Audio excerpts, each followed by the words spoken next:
भारतीय जनता पक्षाचे ठाणे शहर सरचिटणीस डॉक्टर राजेश मडवी यांचे वडील तसेच क्रीडा आणि सामाजिक क्षेत्रातील ज्येष्ठ व्यक्तिमत्व मुरलीधर अर्जुन मडवी वय वर्ष 84 यांचं गुरुवारी अल्पशा आजाराने दुःखद निधन झाले. त्यांच्या निधनाने क्रीडा, सामाजिक आणि राजकीय क्षेत्रात हळहळ व्यक्त होते. त्यांच्या पश्चात सुपुत्र डॉक्टर राजेश मडवी, सून भाजपच्या नगरसेविका प्रतिभा मडवी, कन्या कविता वैती, पूनम नाखवा तसंच नातवंड असा मोठा परिवार आहे. दिवंगत मुरलीधर मडवी यांचा जन्म 1 जून 1942 रोजी झाला. त्यांनी आयुष्यभर सामाजिक, क्रीडा आणि संघटनात्मक कार्यात सक्रिय योगदान दिलं आहे.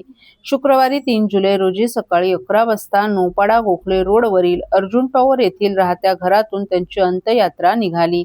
त्यानंतर जवाहर बाग स्मशानभूमीत त्यांच्यावर शोकाकुल वातावरणात अंत्यसंस्कार पार पडले. मुरलीधर मडवी हे ठाणे स्पोर्टिंग क्लबचे 6वे अध्यक्ष होते.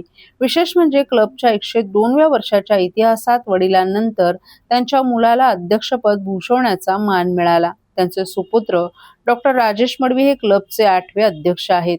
मुरलीधर मडवी हे मोहविद्यालयाचे माजी विद्यार्थी होते. तसंच स्पोर्टिंग क्लबच्या नव्या वास्तूच्या उभारणीत त्यांचं महत्त्वपूर्ण योगदान होतं.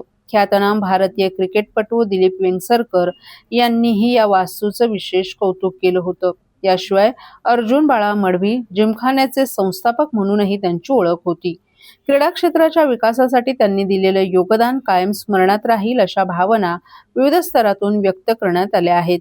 अंत्यविधीला ठाण्याचे उपमहापौर कृष्णा पाटील, भाजपचे जिल्हाध्यक्ष संदीप लेले, नगरसेवक सुनीत जोशी, विकास पाटील, मनोहर डुमरे, स्पोर्टिंग क्लबचे अध्यक्ष विलास जोशी, माजी खासदार सुरेश टावरे, माजी सिडकोचे संचालक नामदेव भगत, नवी मुंबईचे माजी नगरसेवक मोहन मडवी यांच्यासह जयेंद्र कोळी, किरण नागती, प्रीतम राजपूत, सचिन पाटील, सुरेश कोलते, प्रवीण छेडा, विक्रम भोईर आदींसह विविध क्षेत्रातील मान्यवरही मोठ्या संख्येनं उपस्थित होते.